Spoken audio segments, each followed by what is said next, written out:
Hey, what is up, YouTube? Welcome back to another show. The debt ceiling deal heads to the U.S. Senate for approval. There's a ton of information that is looming that this could actually still not happen if the Senate disapproves it. But the most important things of the bill that they were paying is Social Security, Medicaid, and the U.S. military for veterans. And again, it's these three bills that got to get paid. The debt ceiling deal heads to the U.S. Senate for approval. This was put out 29 minutes ago. This information, we were waiting, we were looking, updating this, our research, and just trying to figure out, okay, what's really going to happen? Where's the most updated news? And that's our job, to make sure that we keep you guys informed on what is actually happening. We've got a ton of information concerning Social Security, Medicaid, the U.S. military, veterans that we're going to get into based off this information. But before we do that, I want to thank you for tuning in.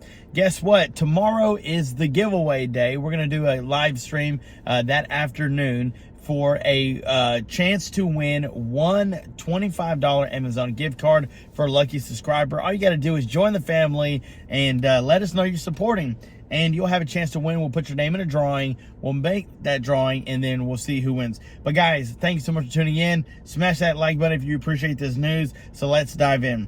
So the deal passed the House of Representatives, and I'm sure many of you have already seen it, 314 to 117 yesterday. Okay, they said they were going to do everything they could to get it done yesterday. Well, they did, but it now needs Senate approval before President Joe Biden can actually sign it. Chuck Schumer and Mitch McConnell both said this: we do not want to cause any hesitation in this bill. In fact, we're telling everybody the last thing we need to do is put a delay on this bill passing and cause the United States to go into default. See, I kind of was wondering what they were going to do when they pushed the date back to June 5th. We really got to know June 5th. But by them getting it done early, get a couple of days in between June 1st, June 5th, then guess what? They have a chance to actually make something happen. So a default would mean that the U.S. government could not borrow any more money or pay any of its bills. It would also threaten to wreak havoc overseas, affecting prices, mortgage rates in other countries. With Republicans in control of the lower chamber of Congress and Democrats holding sway in the Senate and the White House, a deal proved elusive for weeks until Mr. Biden and Kevin McCarthy had actually compromised last weekend. For many of you guys that watch my videos, you already knew, I said it. Many of you already commented on it. Until they were able to compromise, this was never going to get done. And I told you guys, they had to put their differences aside. No matter if they were red, blue, Republican, Democrat, didn't matter. The whole purpose is to take care of the American people. Those on a fixed income, those on Medicaid, those on the VA. And again, so many people knew how detrimental this was if it didn't get done. Defaulting was not a solution. It was not an answer. So I'm glad that they actually get it done. But they said that there's actually a chance that this could get held up in the Senate. What do you think? Let me know your thoughts down below. Now, let's talk about the nitty-gritty. Many Republicans don't agree with the bill. Many Republicans said it was a disgrace. This was a bad idea. Not supposed to happen. We shouldn't have raised the debt limit ceiling. Now, let's flip the script. Democrats, oh man, they are unhappy because they're saying we can't start charging people for the student loans. We can't put constraints on the bills we need to pay. They're not going to be able to raise it anymore this year other than paying his bills. And then next year, only 1% more. So again, it's going to be a lot of controversy. There's a lot of debates, a lot of arguments going on, trying to figure out, okay, what's going to happen? Is it actually going to fall into place and work the way they want it to? You need more money. Fixed income, Social Security, SSI, SSDI, VA survivor. You guys need more money. Even the low income is included in that group bracket that you guys don't make enough simply because of the inflation and things that are happening in the country.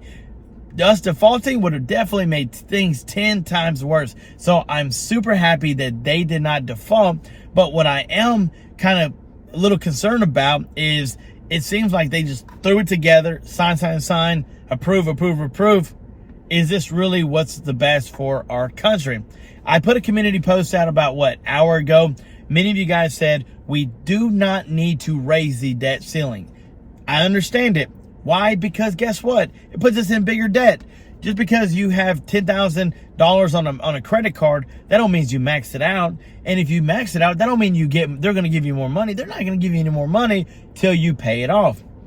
Well, having a limit, having a budget without constraints is kind of just like that. And we're getting deeper into a position to where we're not going to be able to pay our bills anymore because the money's going everywhere. And the IRS, they wanted to return $70 billion. The Republicans said, okay, IRS, we gave you $80 billion, return 70 back, and you're still going to be okay. I think, according to the information that was provided, they're only returning around $10 billion. So they still have around $70 billion of funding going to the IRS for agents, offices, I guess better supplies, material, so that way they could do a better job when it comes to taxes. But there again, that doesn't make any sense. Boost up our taxes. Why not give $80 billion to senior citizens, those on a fixed income, those that need help the most, low income? Why not take care of them instead of beefing up the IRS agency that no one wants to pay taxes, no one likes paying, and they literally, it's just a headache. And again, it's this type of information, this type of things that we have to deal with in reality.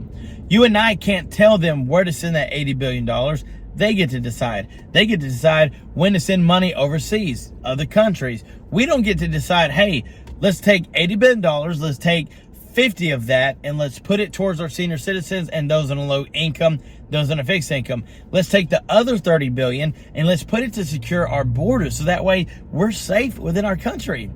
Wouldn't that be a better setup? Wouldn't that be better, wise spent instead of boosting up a tax IRS? I mean, listen, this is to where it's frustrating how we pay taxes but have no say in where those taxes go or what they get paid to. And we have to deal with it. If this country was to default, you and I did our part. We paid our taxes. We're here. I mean, we have no control over the decisions they make. And with them, if they default, we suffer. If it doesn't, then hopefully things work out. But it's always us that are always having to deal with everything of what they decide and what happens. And it's so frustrating sometimes. Let's be honest. It's frustrating paying high gas prices, high inflation. It stinks sometimes, but hopefully soon, with all of this coming into play, things will get better. But guys, I'm going to keep you updated on more information later today. Thank you so much for tuning in. Your love and support mean the world. Guys, we can't do it without you. Thank you so much for everything you do. Make sure to like and subscribe to keep updated with all this news. And until next time, I'm John Miro. Peace.